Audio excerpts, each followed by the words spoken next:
Hello everyone, welcome back to my channel. So I hope कि आप सभी लोग बहुत अच्छे होंगे और आप अपने एग्जाम की प्रिपरेशन भी बहुत अच्छे से कर रहे होंगे।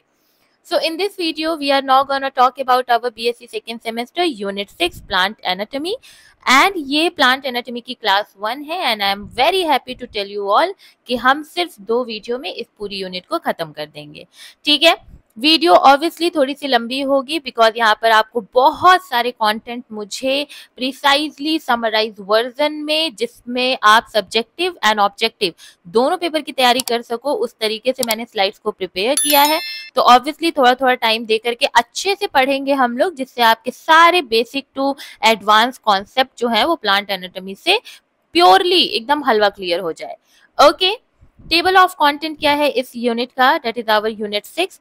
इसमें हमको मेरिस्टेमेटिक एंड परमानेंट टिश्यूज के बारे में पढ़ना है, apical meristems and theories on apical organization, apical cell theory, histogen theory, tunica corpus theory. Then ये आज हम पूरा कंप्लीट करेंगे। Then in the next video we will gonna cover the secondary growth, root and stem में cambium का structure function, annual rings, animal secondary growth in Bignonia, Boerhavia, Dracaena and Nyctanthes. ठीक है, obviously बहुत बड़ी unit है but मैं इसको हलवा clear करूंगी सिर्फ 2 वीडियो में। एंड या अगर हम यूनिट 6 पढ़ रहे हैं तो मैं आपको बता दूं कि ऑलरेडी हम लोगों ने यूनिट 5 तक कंप्लीट कर रखा है। 1 2 3 4 5 यूनिट हमने बॉटनी में हलवा क्लियर करके रखा हुआ है। बहुत सारी यूनिट्स हमारी जियोलॉजी में भी कंप्लीट है। तो जैसा मैंने आप लोगों के लिए एक बैच बनाया था जेड बैच, वो सक्सेसफुली अब कुछ ही दिनों में खत्म हो जाएगा। देन हम एमसीक्यूज क्वेश्चंस को सॉल्व करेंगे। So for my hard work, for the dedication and like giving you the free of cost education, please इस चैनल को सब्सक्राइब करिए, शेयर करिए अपने जूनियर सीनियर कलीग्स फ्रेंड्स, जिसको भी जरूरत है, जो भी अफोर्ड नहीं कर सकते हैं कोचिंग, उन्हें इन वीडियोस को जरूर से जरूर शेयर करिए। ठीक है, अच्छा अब हम लोग बात करते हैं हमारे प्लांट एनाटॉमी के बारे में। तो हम डायरेक्ट प्लांट टिश्यू पे नहीं कूदेंगे, सबसे पहले हम समझेंगे कि व्हाट इज एनाटॉमी, है ना। We need to clear this कि एनाटॉमी क्या है। देखो, जब भी हम एनाटॉमी की बात करते हैं तो एनाटॉमी में हम लोग बात करते हैं इंटरनल स्ट्रक्चर्स की। जब भी हम हमारे ह्यूमन बीइंग की बात हो गई, हमारे एनिमल्स की बात हो गई, हमारे प्लांट्स की बात हो गई, अगर हम उनको खोल करके उनके इंटरनल स्ट्रक्चर के बारे में पढ़ रहे हैं ना, तो हम उसे एनाटॉमी कहेंगे। यही अगर मैं प्लांट एनाटॉमी की बात करूं तो इंटरनल स्ट्रक्चर ऑफ प्लांट की जब हम स्टडी करते हैं तो हम उसे प्लांट एनाटॉमी के बारे में पढ़ते हैं। In a very like concise manner अगर मैं कहूँ प्लांट एंड जियोलॉजी ये छोड़ करके कि एनाटॉमी के फादर कौन है, like father of anatomy, that is हमारे जनक कौन है एनाटॉमी के, तो एन ग्रीव नाम के आपके जो साइंटिस्ट लाइक बॉटनिस्ट या whatever you want to say biologist, यही थे एन ग्रीव, जिन्होंने एनाटॉमी को लाइक इसके फादर इनको कहा जाता है। He plays a very important role. Okay, then we have our Indian anatomy के फादर कौन है ना, हमारे Indian anatomy, father of Indian anatomy, तो इनका नाम है के ए चौधरी। तो इसको भी आपको याद रखना है, के ए चौधरी। ठीक है, इस चीज को भी आपको याद करके रखना है। तो एनाटॉमी क्या होती है? इंटरनल स्ट्रक्चर की स्टडी होती है। जब हम प्लांट की एनाटॉमी के बारे में बात करते हैं तो हम प्लांट्स के इंटरनल स्ट्रक्चर को पढ़ते हैं। एनाटॉमी के फादर कौन है? तो एन ग्रीव नाम है उनका, प्लस इंडियन एनाटॉमी के फादर कौन है? तो के ए चौधरी नाम है हमारे father of Indian anatomy. Okay, अब नाउ हम बात करेंगे कि प्लांट टिश्यू क्या होता है, बिकॉज हमारे लिए समझना बहुत जरूरी है कि प्लांट टिश्यू क्या होते हैं। जैसा देखो, आप टिश्यू को अगर हम सिर्फ लेकर के चले, अभी प्लांट नहीं लेते हैं, तो आपको पता है कि जब सेल्स, है ना, जब सेल्स को हम लोग मिलाते हैं तो वो बन जाता है टिश्यू। ओके, तो इट इज लाइक कि टिश्यू जो है वो सेल का एक ग्रुप है। ओके, टिश्यू क्या है? एक सेल का ग्रुप है और वो सभी के सभी सेल जो हैं वो पर्टिकुलर एक ही काम को कर रहे होंगे। समझ रहे हो? जैसे एक सेल है, जब उस सेल को हमने बहुत सारा मिला दिया तो ये बन जाता है टिश्यू, एंड जब बहुत सारे टिश्यूज मिल जाते हैं तो वो बन जाता है ऑर्गन, जब बहुत सारे ऑर्गन मिल जाते हैं तो वो बन जाता है ऑर्गन सिस्टम, जब बहुत सारे organ system like heart, lung, आपके स्टमक, मतलब जितने टाइप के ऑर्गन्स हैं वो मिल गए तो वो बन गया इंडिविजुअल। एंड लिटरली आप इस इंडिविजुअल से पूरा का पूरा इकोसिस्टम भी बना सकते हो। हमारे इकोलॉजी में आपने पढ़ा है कि इंडिविजुअल से स्पीसीज, फिर पॉपुलेशन, फिर community, then you have ecosystem, है ना। तो सेल क्या है? बेसिक स्ट्रक्चर है, एकदम छोटू सा स्ट्रक्चर है पूरा। जब सेल्स एक साथ वर्क करते हैं एक स्पेसिफिक फंक्शन को परफॉर्म करने के लिए तो उसे हम कहते हैं टिश्यू। बहुत सारे सेल्स हैं, वो एक पर्टिकुलर काम को कर रहे हैं तो उनका जो ग्रुप है उसे हम टिश्यू कहते हैं। और वहीं जब हमारे टिश्यू के आगे प्लांट लग गया, डेट मीन्स कि ये टिश्यूज हम पौधों के लिए ये जो टर्म है उसको डेजिग्नेट कर रहे हैं। ओके, प्लांट टिश्यू क्या होते हैं? They are group of structurally and functionally similar cells that work together to perform specific function in a plant. पौधे में जब हम देखते हैं कि एक कोशिका होती है, सिंपल सी एक कोशिका, okay, you can not build a house with one brick. क्या पूरा का पूरा महल खड़ा कर सकते हो सिर्फ एक ही ईंटे से? बिल्कुल नहीं, you need so many bricks, okay, with the same size, shape. इस तरीके से जब आप एक सेल को भी उसी तरीके से आप सोचो कि जब बहुत सारे सेल्स जो होते हैं जब वो मिलते हैं और वो एक स्पेसिफिक काम को करते हैं, जैसे बहुत सारी ईंटें मिलकर तो उसने दीवार बना दी, तो उसका काम क्या है? दीवार बनाने का काम है। वैसे ही जब बहुत सारे सेल्स मिलके तो उसने टिश्यू बना दिया। अब जो सेल एक टिश्यू में है ना, जितने मान लो 10 सेल हैं वो एक टिश्यू बना दिया, 10 एक ही काम करेंगे। ऐसा नहीं है कि अलग अलग सेल्स काम कर रहे हैं, कोई कुछ कर रहा है कोई कुछ कर रहा है, बिल्कुल नहीं। अगर एक टिश्यू में सेल्स का ग्रुप है तो वो हर एक सेल एक ही काम करने वाले हैं। तो they are structurally and functionally similar cells. बहुत सारे सेल्स को हमने क्या किया है? स्ट्रक्चर में भी वो सेम है और फंक्शन में भी वो सेम है, तब जाकर के वो एक टिश्यू बनते हैं। ऐसा नहीं है कि हमारे पास 10 सेल है तो 5 कुछ अलग काम कर रहे हैं, 5 कुछ अलग काम कर रहे हैं तो हम कहेंगे कि ये टिश्यू है, बिल्कुल नहीं। वो 10 के 10 सेल का ग्रुप जो होगा उनमें सभी सेल्स एक ही तरीके के काम करेंगे। ओके, नाउ इन टिश्यूज को क्लासिफाई किया गया है मेरिस्टेमेटिक टिश्यू में, जो कि हमेशा हमारे प्लांट्स में डिवाइड होते रहते हैं, और सेकेंडली डिवाइड किया गया है परमानेंट टिश्यू में, जो कभी डिवाइड नहीं होते हैं, इनका अपना अपना एक स्पेशलाइज फंक्शन है। इसको किसने टू टाइप ऑफ टिश्यूज, अगर मैं डिवीजन की बात करूं तो 2 टाइप ऑफ टिश्यूज को जो डिवाइड किया है उनका नाम है कार्ल नेगेली, ठीक है। इन्होंने डिवाइड किया है हमारे प्लांट टिश्यूज को मेरिस्टेमेटिक टिश्यू में एंड परमानेंट टिश्यू में। Now you will be amazed to know कि टिश्यू जो वर्ड है, जो हमारे father of anatomy N Grew थे, उन्होंने ही इस टिश्यू टर्म को भी दिया है, तो ये भी आप नोट डाउन कर लेना। एन ग्रीव ने ही हमारे टिश्यू टर्म को दिया है और कार्ल नागेली ने जो है ना वो परमानेंट और मेरिस्टेमेटिक टिश्यू को लाइक टिश्यूज को प्लांट में डिवाइड किया है। अब मेरिस्टेमेटिक टिश्यूज जो होते हैं दे कंटिन्यूअसली डिवाइड, इनकी सेल्स एक्टिवली डिवाइड करती जाती है, 1 से 2, 2 से 4, 4 से 8, ऐसे करके डिवाइड करती रहती है। लेकिन permanent as the name suggest कि ये इसका कोई डिवीजन नहीं होता है, ये अपने अपने स्पेशलाइज फंक्शंस करते हैं। ये लिविंग भी हो सकते हैं और ये डेड भी हो सकते हैं। अब अगर हम बात करें टाइप्स ऑफ प्लांट टिश्यूज के बारे में थोड़ा और, मेरिस्टेमेटिक टिश्यू जो होते हैं ये रिस्पॉन्सिबल होते हैं प्लांट की ग्रोथ के लिए। Very logically you can say, you can understand कि जब सेल नंबर में बढ़ रही है दैट मीन्स की ग्रोथ हो रही है। Do you know the difference between growth and development? देखो, जब अपन ग्रोथ की बात करते हैं ना, we are actually talking about the height and the width, कि कितनी लंबाई बढ़ रही है, कितनी चौड़ाई बढ़ रही है। When we talk about the development, it refers कि आपका कॉग्निटिव जो साइड है, जो अफेक्टिव साइड है, जो साइकोमोटर साइड है, लाइक अभी ये थोड़े टर्म्स आपके ऊपर से जा रहे होंगे। कॉग्निटिव यानी आपका ब्रेन कितना काम करता है ना, वो डेवलपमेंट अलग है। साइकोमोटर यानी आप कितने एक्टिवली कुछ काम कर रहे हो, वो डेवलपमेंट अलग है। फिर अफेक्टिव यानी आप कितना जल्दी सोच रहे हो, आपके इमोशंस पे आपका कितना कंट्रोल है, वो डेवलपमेंट।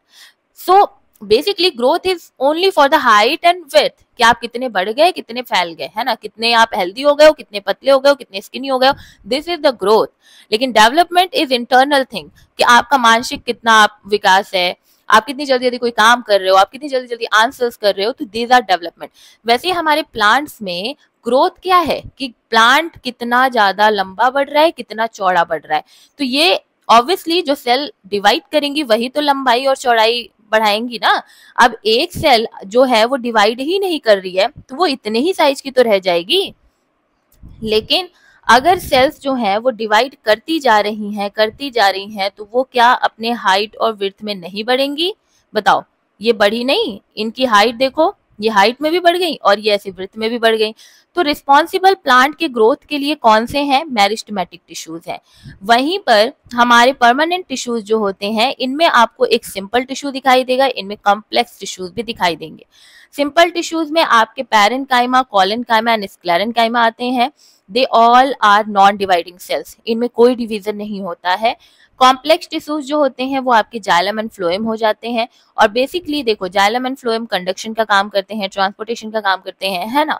वहीं पर पैरेन्काइमा, कोलेनकाइमा, स्क्लेरेन्काइमा ये आपको सपोर्ट, मैकेनिकल सपोर्ट हो गया, देन ट्रांसपोर्ट वगैरह, इन सब में आपको ये देखने को मिलता है। ठीक है, तो प्लांट टिश्यूज एक्चुअली में बहुत ज्यादा इंपॉर्टेंट है for the growth, protection, conduction and storage. Okay, now take the screenshot. तो बेसिकली हम लोगों ने यही पढ़ा कि हमारे प्लांट टिश्यू को कार्ल जो नेगेली थे उन्होंने मेरिस्टेमेटिक एंड परमानेंट टिश्यू में इसको बांट दिया है। परमानेंट टिश्यू को आगे बांटा गया है simple tissue and complex tissue में। ठीक है, एंड सिंपल टिश्यू को आगे चल करके बांटा गया है पैरेन्काइमा, कोलेनकाइमा, स्क्लेरेन्काइमा में, और कॉम्प्लेक्स टिश्यू को आगे चल करके बांटा गया है जाइलम एंड फ्लोएम में। ठीक है, देखो सिंपल और कॉम्प्लेक्स के अलावा भी you have another type of permanent tissue जिसका नाम है सिक्रीटरी टिश्यू, तो वो आपके में कंसिडर नहीं किया, दैट इज व्हाई मैं इसको यहाँ पर अभी नहीं पढ़ा रही हूँ। ठीक है, हम सिर्फ बात करेंगे हमारे simple and complex permanent tissue की। ओके, चलिए आगे बढ़ते हैं। Take the screenshot for Hindi notes. Okay, we have meristematic tissue first. Meristematic tissue ऐसे टिश्यूज होते हैं जो जिनमें जो सेल्स होती हैं वो एक्टिवली डिवाइड कर रही हैं। अगर 10 सेल हैं एक टिश्यू बना रही हैं तो वो 10 के 10 जो है ना वो डिवाइड करती जाएंगी। तो इसकी वजह से क्या होगा? ग्रोथ होगा। अब इनमें 3 तरीके के मेरिस्टेमेटिक जो टिश्यूज होती हैं जिन्हें हम मेरिस्टेम्स भी कहते हैं वो पाए जाते हैं हमारे प्लांट में। एक बहुत ही जेन्युइन क्वेश्चन मैं आपसे बोल रही हूँ। देखो ये लाइन है, अगर इसकी ग्रोथ करानी हो तो हम कैसे ग्रोथ कराएंगे? टेल मी, अगर मैं आपसे पूछूं कि दिस इज द लाइन और मुझे इसको बढ़ाना है, मुझे इसकी ग्रोथ करानी है, इस लाइन की ग्रोथ करानी है, तो कैसे ग्रोथ कराऊंगी? तो आप क्या बोलोगे कि दीदी इसकी ऐसी ग्रोथ हो सकती है कि ये ऊपर से बढ़ जाए, एक ऐसी ग्रोथ हो सकती है कि ये नीचे से बढ़ जाए, एक ऐसी ग्रोथ हो सकती है कि ये थोड़ी सी चौड़ाई में लेफ्ट साइड में बढ़ जाए, राइट साइड में बढ़ जाए, और दीदी एक और तरीके से ग्रोथ हो सकती है कि अगर हम बीच वाले पोर्शंस को भी थोड़ा थोड़ा बढ़ाते जाएंगे तो ये ऊपर वाला पोर्शन भी भागता जाएगा। तो 3 तरीके से ग्रोथ हो रही है। एक तो अपन एपेक्स पे ग्रोथ करा सकते हैं कि दोनों साइड के एपेक्स पे ग्रोथ हो रही है एकदम ऊपर। ठीक है, एक अपन लेटरल ग्रोथ करा रहे हैं लेफ्ट और राइट में, इसको लेटरल साइड्स बोलते हैं। हम लोगों ने हमेशा पढ़ा है कि लेटरल यानी कि साइड्स, तो दोनों साइड्स में ग्रोथ हो रही है तो एक लेटरल हो गया, है ना। और दूसरा अपन बात कर रहे हैं कि ऊपर और नीचे के बीच में आता है इंटर, है ना, 2 के बीच में इंटर। तो इंटर मतलब यानी कि बीच में भी अगर हम ग्रोथ करा दें ऊपर नीचे तो भी इस लकड़ी की, मान लो कोई लकड़ी ही थी, इसकी ग्रोथ जो है वो हो जाएगी। तो वैसे ही बताओ, अब मेरिस्टेमेटिक जो टिश्यूज हैं, मान लो कि ये टिश्यू है, ठीक है, इसमें आपके बहुत सारे सेल्स हैं, सब एक्टिवली पार्टिसिपेट कर रहे हैं, डिवाइड कर रहे हैं। अब ये सेल्स हमारे इस एपाइसिस पे हो, ठीक है, देखो यहाँ पर होनी चाहिए ये सेल, तभी जाकर के, अभी मैंने बताया कि कैसे ग्रोथ हो रही है, तो यहाँ पर अगर होगी तो ग्रोथ पॉसिबल है, यहाँ पर अगर ग्रोथ होगी तो ग्रोथ पॉसिबल है। तो एकदम ऊपर है, दैट इज मीन इसका नाम क्या होगा? Apical meristem. हमारे प्लांट में एपिकल मेरिस्टेम। ठीक है, अब आपको पता है कि सॉइल के अंडर वाले पोर्शन को अपन क्या कहते हैं? रूट कहते हैं। रूट की भी ग्रोथ होती रहती है ना, और ऊपर वाले पोर्शन को अपन शूट कहते हैं, शूट की भी ऊपर से ग्रोथ होती रहती है। तो जो हमारे शूट का एपिकल, जो शूट के एपेक्स पे जो मेरिस्टेम टिश्यूज पाई जाएंगी जो एक्टिवली डिवाइड कर रही हैं, ग्रोथ करा रही हैं, उन्हें अपन कहेंगे SAM, यानी कि शूट एपिकल मेरिस्टेम, जो शूट की ग्रोथ करा रही है अपवर्ड। ठीक है, वहीं हमारे रूट में जो एपिकल मेरिस्टेम पाई जा रही है उन्हें हम कहेंगे RAM, that is root apical meristem. ठीक है, ये रूट को डाउनवर्ड की तरफ इनकी ग्रोथ कराएंगी। Getting my point. तो सैम एंड रैम आपको याद रखना है। दूसरा हम लोगों ने क्या पढ़ा कि लेटरल साइड में ग्रोथ होनी चाहिए। तो लेटरल साइड में जो ग्रोथ होती है वो कौन सी टिश्यूज कराते हैं? Lateral meristem. इनका क्या नाम है? Lateral meristem. और इनके बीच बीच में जो इंटर कैलोरी, ठीक है, जो इंटर कैलोरीज पे ग्रोथ हो रही है, यहाँ हर जो इंटरनोड होता है ना उसके ऊपर ऐसे यहाँ जो ग्रोथ हो रही है, this is known as intercalary meristem. तो यहाँ पे जो टिश्यूज होंगी वो हमारी इंटर कैलोरीज टिश्यूज होंगी। कौन सी? मेरिस्टेम की टिश्यू होगी। ठीक है, are you getting my point? तो हमने 3 तरीके के यहाँ पर मेरिस्टेम टिश्यूज देखे हैं। मेरिस्टेम टिश्यू हमने 3 तरीके के देख लिए।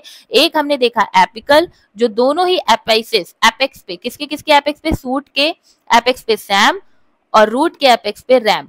फिर हमने देखा इंटर कैलोरी, यानी हमें विड्थ बढ़ानी है ना, इससे हमें क्या बढ़ानी है? विड्थ बढ़ानी है, इससे हमें लेंथ बढ़ानी है। और फिर आ जाता है इंटर कैलोरी। इंटर कैलोरी भी आपके लेंथ में ही कंट्रीब्यूशन जो है वो करती रहेगी। ठीक है, तो ये 3 तरीके के हमने मेरिस्टेम के जो टिश्यूज हैं उनको देखा, जो हेल्प कर रही है प्लांट के ग्रोथ में। ओके, अभी और क्लियर हो जाएगा। देखिए, एपिकल मेरिस्टेम्स जो होती हैं वो रूट में प्रेजेंट है, सूट में प्रेजेंट है, प्राइमरी ग्रोथ के लिए रिस्पॉन्सिबल होती हैं। ठीक है, देखो ये पोर्शन हमारा एपिकल है, इतना पोर्शन, फिर ये इतना पोर्शन इंटर कैलोरी है, देखो देख रहे हो, और फिर लेटरल में आपके यहाँ पे देख रहे हो ये ग्रोथ। आपने कभी पेड़ देखा है? ऑब्वियसली पेड़ देखा होगा। अब देखो पेड़ में क्या होता है, जो नीचे वाला पोर्शन होता है ना, नीचे वाला, ये हमेशा चौड़ा होता है। तो इंटर कैलोरीज जो मेरिस्टेम है ना वो बहुत ज्यादा यहीं पर, सॉरी लेटरल जो है मेरिस्टेम वो सबसे ज्यादा इधर ही पाई जाती है। चौड़ापन जो है वो हमारे लेटरल मेरिस्टेम की वजह से आता है। इंटर कैलोरी मेरिस्टेम इंटरनोड्स पे, लीफ के बेसिस पे ये पाई जाती हैं और रीग्रोथ के लिए हेल्प करती हैं। ठीक है, रीग्रोथ में ये हेल्प करेंगी। लेटरल मेरिस्टेम जो है ये वेस्कुलर कॉर्क कैम्बियम यहाँ प्रेजेंट होंगी और रिस्पॉन्सिबल होंगी सेकेंडरी ग्रोथ के लिए। चौड़ाई बढ़ा रही है, सेकेंडरी ग्रोथ के लिए ये रिस्पॉन्सिबल है। ठीक है, देन वी हैव आवर, देखो आप लोग स्क्रीनशॉट लेते चलना, मैं बार बार कहूंगी नहीं। अब देखो ये सूट वाला हो गया, apical meristem increases height. Okay, inter calorie ये एक नोड हो गया, ये एक नोड मतलब इंटर नोड्स होते हैं ना ये, तो इंटर नोड्स पे जो पाए जा रहे हैं, inter calorie meristem increases intermediate inter node length. और फिर नीचे की साइड में आपको दिखाई देखो यहाँ पर भी रूट में भी आपके एपिकल मेरिस्टेम ही होंगे जो इंक्रीज करेंगे हाइट हमारे रूट की। लेटरल में ऐसे करके आप देख रहे हो कि चौड़ाई बढ़ रही है, तो ये गर्थ जो है, विड्थ जो है उसको बढ़ाने का काम करते हैं।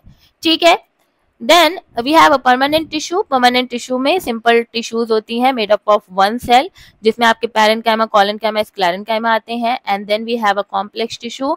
कॉम्प्लेक्स टिश्यू में आपके जाइलम एंड फ्लोएम आते हैं। तो जो सिंपल टिश्यूज होती हैं वो एक ही सेल के टाइप से बनी होती हैं। मतलब कि अगर हाइपोथेटिकली मैं बता रही हूँ, अगर मान लो ये ग्रीन कलर का मैंने सेल बनाया है, तो सारे जो टिश्यूज में ये सेल्स होंगे ना, 10 सेल का अगर मैं ग्रुप बना दूं तो वो टिश्यू बन जाएगा, है ना। तो सभी के सभी ग्रीन कलर के ही होंगे। एक हाइपोथेटिकल मैं बता रही हूँ कि सभी के सभी ग्रीन कलर के जो सेल्स हैं वो होंगे। ठीक है, तो एक ही सेल के टाइप से बनेगा। देखो बहुत इंपॉर्टेंट है समझना, यहाँ पे एक सेल नहीं लिखा हुआ है कि एक ही सेल ने बना दिया पूरा टिश्यू, हो ही नहीं सकता है ना। एक सेल टिश्यू कैसे बना सकता है, वो तो सेल ही रहेगा, बहुत सारे सेल चाहिए। तो सेल का टाइप सेम हो सकता है कि ये स्ट्रक्चरली फंक्शनली सेम है, इनका शेप साइज सब कुछ सेम होता है। ठीक है, एकदम डेफिनेट होता है। ओके, तो स्टोरेज का काम करते हैं हमारे पैरेन्काइमा, फोटोसिंथेसिस का काम करते हैं, और इनकी वॉल्स जो होती है वो काफी ज्यादा थिन होती है। ठीक है, थिन वॉल्स होती है, पतली पतली इनकी दीवारें होंगी। कोलेनकाइमा जो है वो प्रोवाइड करता है फ्लेक्सिबिलिटी एंड मैकेनिकल सपोर्ट देता है। स्क्लेरेन्काइमा की काफी ज्यादा थिक वॉल इनमें पाया जाता है, क्योंकि because of the lignin. Okay, तो इनकी जो वॉल्स होती हैं वो लिग्निन के डिकम्पोजिशन की वजह से, लाइक लिग्निन के यहाँ पे भरे रहने की वजह से इनकी जो दीवारें होती हैं वो काफी मोटी हो जाती हैं। और ये ऑब्वियसली अब मोटी दीवारें हैं तो ये स्ट्रेंथ प्रोवाइड करती हैं। ओके, कॉम्प्लेक्स टिश्यू में डिफरेंट सेल टाइप होगा। अगर एक ग्रीन, मान लो मैंने यहाँ पे 4 ग्रीन बना दिए, तो ऐसे करके अलग से कुछ और 4 पर्पल भी 5-6 ऐसे आ जाएंगे। तो सेल का टाइप क्या है यहाँ पे चेंज हो गया, डेट इज वाई यहाँ पे हमने कॉम्प्लेक्स रख दिया नाम ही, कि भाई बहुत सारे सेल टाइप है, कॉम्प्लेक्स स्ट्रक्चर है। ठीक है, अभी जाइलम जो है जो कि वाटर कंडक्शन का काम करता है, उसमें ट्रैकीट्स हो गए, वेसल्स हो गए, आपके फाइबर्स हो गए, पैरेन्काइमा हो गया, ये आपके कॉम्प्लेक्स टिश्यूज होते हैं। फ्लोएम में आपको पता है कि कंडक्शन फूड का होता है, बार बार मैंने चिल्ला के बोला है कि ज फॉर जल और ज फॉर जाइलम एंड फ फॉर फूड एंड फ फॉर फ्लोएम। तो इस चीज को आपको याद रखना है, अगर याद है तो बहुत बढ़िया। मेरे तो सभी के सभी बच्चे जानते होंगे कि फ फॉर फ्लोएम, फ फॉर फूड और ज फॉर जाइलम, ज फॉर जल। तो बहुत बार मैंने ये बोला हुआ है, नहीं सुना था तो याद कर लेना। फ्लोएम बना होता है हमारे सीव ट्यूब्स, उसके बाद कंपेनियन सेल्स, फिर फाइबर्स एंड पैरेन्काइमा, इन सब से मिलकर के जो है ना वो हमारी परमानेंट टिश्यू बनी होती है। परमानेंट टिश्यूज में आप लोग लिविंग सेल्स भी देखते हो और डेड सेल्स भी देखते हो, ठीक है। तो ये था हमारे परमानेंट टिश्यूज के बारे में। Take the screenshot.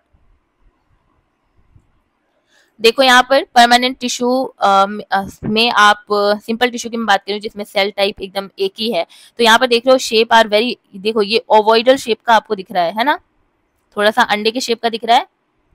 ये हमारा पैरेन्काइमा टिश्यू है जिसका आप स्ट्रक्चर जब अपनी कॉपी में बनाते हो ना, जब आप लोग फाइल्स वगैरह बनाते हो तो वहां पर पैरेन्काइमा को हमेशा ही थोड़ा सा इलोंगेटेड वे में ऐसे करके दिखाना होता है, ठीक है। ये सारा का सारा अगर कोई बढ़िया आ गया ना प्रोफेसर हमारे वाइवा वगैरह में, तो वो ये सब चीजें नोटिस करते हैं कि कैसे तुमने बनाया है।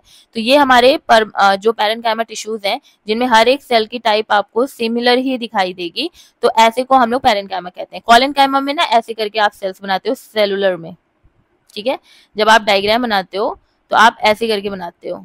देखो ये वाले डायग्रामेटिक होते हैं, अभी कंफ्यूज नहीं होना, ये वाले अपन बनाते हैं सेलुलर डायग्राम्स में, ये एक्चुअली में पाए जाते हैं ऐसे, बट हम लोग डायग्राम्स में उसको डेजिग्नेट करते हैं कुछ इस तरीके से कि हम जब सेलुलर डायग्राम बना रहे होते हैं तो पैरेन्काइमा को थोड़ा सा ओवॉइडल शेप में बना देते हैं, है ना, थोड़ा सा ओवॉइडल शेप में कि ये पैरेन्काइमा है। वहीं पर इसको पेंटागोनल शेप में थोड़ा सा बनाने का कोशिश करते हैं कॉलेनकाइमा को, ठीक है। एंड स्क्लेरेनकाइमा में तो हम क्या करेंगे कि हम सेल्स को बनाएंगे और क्योंकि इनकी थिक वॉल्ड होती है तो हम क्या करते हैं इनकी वॉल्स को थोड़ा थोड़ा थिक कर देते हैं, ओके। लाइक क्या करेंगे ना, ऐसे थिक कर देंगे, तो थिक कर दिया दैट मीन्स कि ये स्क्लेरेनकाइमा हो गया, तो ऐसे डेजिग्नेट हम करते हैं। तो ये सब अच्छे प्रोफेशनल्स अगर हो जाए ना, आ जाए अगर, तो वो बहुत ज्यादा इन सब चीजों को देखते हैं, तो आप याद रखना। अब डिफरेंशिएशन पढ़ते हैं, very important and very fun loving, मुझे बड़ा ही अच्छा लगता है डिफरेंशिएशन पढ़ाना और चीजें बहुत ज्यादा क्लियर हो जाती हैं, तो इसको पढ़ते हैं। देखो पैरेन्काइमा, कॉलेनकाइमा, स्क्लेरेनकाइमा का अगर सेल टाइप बोले तो लिविंग शेल्स होती हैं, ओके। ये क्या हो गया, वेट अ मिनट। पैरेन्काइमा जो होती हैं वो सभी की सभी लिविंग सेल्स होती हैं और इनमें थिन आपको वॉल जो है वो दिखाई देती है, पतली पतली दीवारें दिखाई देंगी। कॉलेनकाइमा जो होती हैं ये भी लिविंग सेल्स होती हैं लेकिन थोड़े थोड़े थिक एंड कॉर्नर्स जो होते हैं ना, मान लो मैं ऐसे बना रही हूँ तो ये जो कॉर्नर्स होंगे ना, दीज आर थिक। थिक क्यों होंगे, क्योंकि कॉर्नर्स मतलब थोड़े थोड़े थिक होंगे, ओके। स्क्लेरेनकाइमा पूरा का पूरा डेड सेल होते हैं और ये बहुत ज्यादा थिक वॉल्ड होते हैं क्योंकि इसमें लिग्निन पाया जाता है, तो लिग्निफाइड वॉल इनमें पाई जाती है। याद रखना पैरेन्काइमा और कॉलेनकाइमा लिविंग है, यानी पीसी जो प्रियंका चोपड़ा है वो जी रही हैं, लिविंग है, ठीक है। तो parenchyma and collenchyma are the living cells. वहीं पे जो स्क्लेरेनकाइमा है वो सभी की सभी डेड सेल होती हैं, लिग्निन का डिकम्पोजिशन वहां पे पाया जाता है। सेल वॉल की बात करें तो पैरेन्काइमा में प्राइमरी सेल वॉल सेलुलोज वाली होती है, primary wall with uneven pectin and cellulose की थिकनिंग इसमें देखने को मिलती है, पैक्टीन एंड सेलुलोज याद रखना, और यहाँ पर लिग्निन आपको देखने को मिलता है। फंक्शन की बात करें तो पैरेन्काइमा स्टोरेज का काम करती हैं, खाने को स्टोर करने का काम, फोटोसिंथेसिस यानी प्रकाश संश्लेषण, और सिक्रीशन यानी कुछ ना कुछ सिक्रीट करना। हिंदी वाले बच्चों घबराओ नहीं, इसका हिंदी वर्जन भी मैंने रखा हुआ है, अभी मैं आपको टाइम दूंगी, स्क्रीनशॉट कर लेना।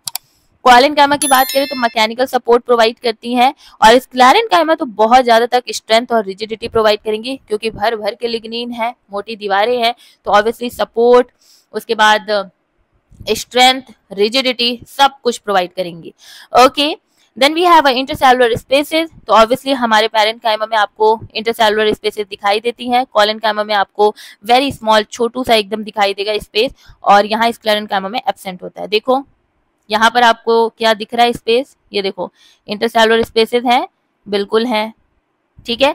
कॉलेनकाइमा में दिख रहा है कहीं नहीं, एकदम ना के बराबर दिख रहा है, ठीक है, एकदम देखो यहाँ पे दिखा मुझे, ये देखो यहाँ पे थोड़ा सा दिखा, तो वेरी स्मॉल या फिर एब्सेंट, और यहाँ तो भाई कहीं दिख ही नहीं रहा है, इतना कम्पैक्टली है पूरा, है ना। तो इंटरसेलुलर स्पेस क्या होता है कि देखो नाम हमेशा तोड़ो, मैंने हमेशा आपको सिखाया है कि बायोलॉजी बिल्कुल भी हार्ड नहीं है, बहुत इजी है। कैसे, नाम तोड़ लो, इंटर यानी बीच में, सेलुलर यानी सेल के, तो in between cell, in between cell, और नाम आगे लिखा ही हुआ है कि स्पेस देखना है, तो सेल के बीच में स्पेस, बिटवीन सेल, सेल के बीच में हमें देखना है स्पेस, तो इंटरसेलुलर स्पेस पैरेन्काइमा टिश्यू में होता है, कॉलेनकाइमा में वेरी स्मॉल, वेरी लिटिल या ना के बराबर, स्क्लेरेन्काइमा में भर भर के स्पेसेस जो हैं वो नहीं, सॉरी, भर भर के नहीं रहती हैं, बिल्कुल होती ही नहीं है, तो एब्सेंट। ठीक है, then we have location. Parenchyma soft plant part में पाया जाता है, जैसे कॉर्टेक्स में पाया जाएगा, पित्त में पाया जाएगा, मीजोफिल सेल्स में पाई जाएंगी, ओके, मीजोफिल्स में पाया जाएगा। Then we have collenchyma. Collenchyma जो है एपिडर्मिस के नीचे आपको जो यंग स्टेम्स होती हैं या पेटियोल्स जो होते हैं, व्हाट इज द पेटियोल, देखो ये लीफ होती है, ठीक है, इससे बना, वेट, टर्म्स तो सारे क्लियर करूंगी। देखो ये एक तो स्टेम बना दिया हमने, और उससे रिलेटेड हमने यहाँ पर एक पहले पेटियोल बनाया, और उसके बाद इस पेटियोल में से लीफ निकल रहा है, तो इस लीफ को पता है हम क्या कहेंगे, इस लीफ को हम लोग कहेंगे कि ये पेटियोलेटेड लीफ है। ये कैसी लीफ है, ये पेटियोलेटेड लीफ है। क्यों, क्योंकि ये जो स्टेम है ये इस स्टेम से जुड़ी हुई है बाय दिस पेटियोल, तो इसको हम लोग पेटियोल कहते हैं, ओके, जो लीफ को स्टेम से जोड़ रही होती है। तो ऐसे लीफ जो कि पेटियोल के साथ होते हैं उन्हें हम पेटियोलेटेड लीफ कहते हैं, ठीक है, पेटियोलेटेड लीफ। और जो नहीं होती हैं वो सिर्फ नॉर्मल सी, मतलब विदाउट पेटियोलेट या सेसाइल आप कह सकते हो, ऐसे करके, ओके। तो पेटियोल आपको समझ में आया। तो पेटियोल जो आपके एकदम यंग यंग पेटियोल्स होते हैं, जो यंग यंग लीव्स होती हैं, उनके एपिडर्मिस के नीचे कॉलेनकाइमा पाया जाएगा। और स्क्लेरेन्काइमा जो है ये काफी ज्यादा मैच्योर पार्ट्स में, जैसे कि स्टेम, बार्क, वेस्कुलर टिश्यूज, इनके पास पाया जाएगा। शेप की बात करें तो आइसो डायमेट्रिक, राउंड या ओवल शेप, अभी मैंने आपको बताया था। ये टैपरिंग एंड के साथ होंगे, इलोंगेटेड होंगे। Sclerenchyma long, narrow with pointed ends इनमें पाया जाएगा। लिग्निन डिकम्पोजिशन की बात करें तो हमेशा ही आप याद रखना कि पीसी में लिग्निन जो डिकम्पोजिशन है वो एब्सेंट होता है, यानी लिग्निन बिल्कुल नहीं पाया जाता है पैरेन्काइमा, कॉलेनकाइमा में। वहीं स्क्लेरेन्काइमा में जो लिग्निन है वो प्रेजेंट होता है। एग्जाम्पल्स की बात करें तो जो पैरेन्काइमा है वो आपको देखने को मिलता है मेसोफिल सेल में, रूट के कॉर्टेक्स में। कॉलेनकाइमा आपको डाइकॉट स्टेम्स के हाइपोडर्मिस में देखने को मिलता है। और स्क्लेरेन्काइमा आपको फाइबर्स में, जैसे जूट, फ्लैक्स, इनके फाइबर्स हो गए, और स्क्लेरिट्स जैसे कि नट सेल, सीड कोट, इनमें आपको देखने को मिलता है। ठीक है, take the screenshot, take the screenshot of this also. यार मुझे खुद पे इतना प्राउड फील होता है ना कि मैं आपको इतने वंडरफुल नोट्स प्रोवाइड करती हूँ, हिंदी हो गई, इंग्लिश हो गई, सब चीजों के। सो प्लीज चैनल को सब्सक्राइब करो, बहुत मेहनत लगती है, बहुत ज्यादा, okay. So please do like, share and subscribe to this channel, okay. देखो अब पैरेन्काइमा टिश्यूज की अगर हम बात करें तो यहाँ आप देखो कि इनकी ये जो वॉल है ये काफी ज्यादा थिन है, काफी पतली पतली वॉल्स है ना। और फिर वॉल्स में आप देख रहे हो यहाँ पर सेल्स के अंदर आपको साइटोप्लाज्म दिखाई देगा, ठीक, पूरा एक फ्लूइड लाइक स्ट्रक्चर साइटोप्लाज्म दिखाई देगा। हर सेल के अंदर आपको हर एक सेल का न्यूक्लियस दिखाई दे रहा है, ठीक है, हर एक सेल का न्यूक्लियस दिखाई दे दिया। और दो सेल के बीच में आपको इंटरसेलुलर स्पेसेस भी दिखाई दे रहे हैं। थोड़ा सा इनलार्ज करके अगर मैं बताऊं तो ये हो गया हमारा एक पैरेन्काइमा का सेल, जो कि थोड़ा सा ओवॉइडल शेप का है। इस आपको पूरे के पूरे सेल में ये साइटोप्लाज्म भरा हुआ नजर आएगा, ठीक है। एक और बना लेते हैं, ये हो गया सेल, ठीक, ऐसे करके बना लिया हम लोगों ने। सबके पास अपना अपना न्यूक्लियस है, और बीच में आपको यहाँ पर इंटरसेलुलर स्पेसेस भी दिखाई दे रहे हैं। तो ये क्या देखा आपने पैरेन्काइमा में, देखो पैरेन्काइमा में हम लोगों ने क्या देखा कि एक तो वॉल भाई बहुत ज्यादा थिन है ना, थिन वॉल हमने देख ली, अपना इनके पास अपना अपना साइटोप्लाज्म है, अपना अपना न्यूक्लियस है, इंटरसेलुलर स्पेसेस है ना। तो अब जीवन में कभी भूलना नहीं। उसके बाद हम बात करेंगे हमारे कॉलेनकाइमा टिश्यूज की। कॉलेनकाइमा टिश्यूज में भी वही सिमिलर चीज कि आपके सेल्स होंगे, ठीक है, लेकिन they will be very like compact वाले नेचर में पाए जाएंगे, ओके। इनमें अपना अपना साइटोप्लाज्म होगा, ओके। एंड इनमें फिर क्या होगा, बीच में न्यूक्लियस भी होगा। और इनकी जो वॉल्स है ना, कॉर्नर कॉर्नर वॉल्स, ये थोड़ी थोड़ी थिक हो जाएंगी और इसी कॉर्नर वॉल्स की थिकनेस की वजह से कोई इंटरसेलुलर स्पेसेस इनमें देखने को मिलता ही नहीं है। अगर होगा भी तो एकदम छोटू सा होगा, नेग्लेजिबल लाइक होगा ही नहीं। ठीक है, वही हमारे स्क्लेरेनकाइमा टिश्यूज की बात करें तो दे आर सो मच, देखो ऐसे भी हम जब ना सेलुलर डायग्राम बनाते हैं तो हम स्क्लेरेनकाइमा को ना देखो ऐसे करके भी बनाते हैं, जिसमें हम क्या करते हैं, इसकी थिकनेस दिखाने के लिए इसको हम डबलिंग कर देते हैं, जिससे हमें पता चलता है कि ये जो सेल बनाया है ना हमने, ये स्क्लेरेनकाइमा का सेल बनाया है। क्योंकि अब सबको बैठ करके पूरा भरना, ये मान लो ये पूरा इस तरीके से करना बहुत टाइम टेकिंग है ना। तो इसीलिए हम क्या करते हैं कि हम एक नॉर्मल सी सेलुलर डायग्राम में ऐसे सेल्स बनाते हैं और उसमें बीच बीच में सेल्स को भरते जाते हैं, तो अच्छे से बनाना होता है। ओके, और ये जितनी भी थिकनेस है ये किसकी वजह से है, ये है पूरे के पूरे हमारे लिग्निन के डिकम्पोजिशन की वजह से। अब टेल मी वन थिंग, मैं तभी से चिल्ला रही हूँ कि पैरेन्काइमा एंड कोलेनकाइमा के सेल्स में अपना अपना न्यूक्लियस है ना। मैंने बोला ना अपना अपना, देखो साइटोप्लाज्म है, अपना अपना न्यूक्लियस है, ये मैं बोली ना पीसी में। लेकिन क्या मैंने स्क्लेरेनकाइमा में बोला या कहीं आपको दिखाई दे रहा है क्या? बिल्कुल नहीं दिखाई दे रहा है। तो नहीं दिखाई दे रहा है क्यों? क्योंकि अभी दीदी ने आपको बताया कि इनमें कोई साइटोप्लाज्म होगा ही नहीं ना, कोई न्यूक्लियस होगा ही नहीं, because they are dead. Okay, हमने बोला ना पीसी यानी प्रियंका चोपड़ा लिविंग है ना, प्रियंका चोपड़ा जी रही है, पैरेन्काइमा कोलेनकाइमा जीवित सेलों से बना हुआ है। वहीं पर जो स्क्लेरेनकाइमा है ये पूरी तरीके से डेड है। जब डेड है तो इसमें न्यूक्लियस ही क्यों पाया जाएगा, साइटोप्लाज्म क्यों पाया जाएगा? अगर ये दोनों पाए जाते तब ना ये लिविंग कहलाता, ये दोनों है ही नहीं तो ये डेड है। याद क्या रखना है स्क्लेरेनकाइमा में कि इनमें लिग्निन डिकम्पोजिशन बहुत हाई होता है। Okay, so we are done with the our sclerenchyma, collenchyma, parenchyma. Now because कि हम लोगों ने पढ़ लिया मेरिस्टेमेटिक टिश्यू एंड हमारे परमानेंट टिश्यूज।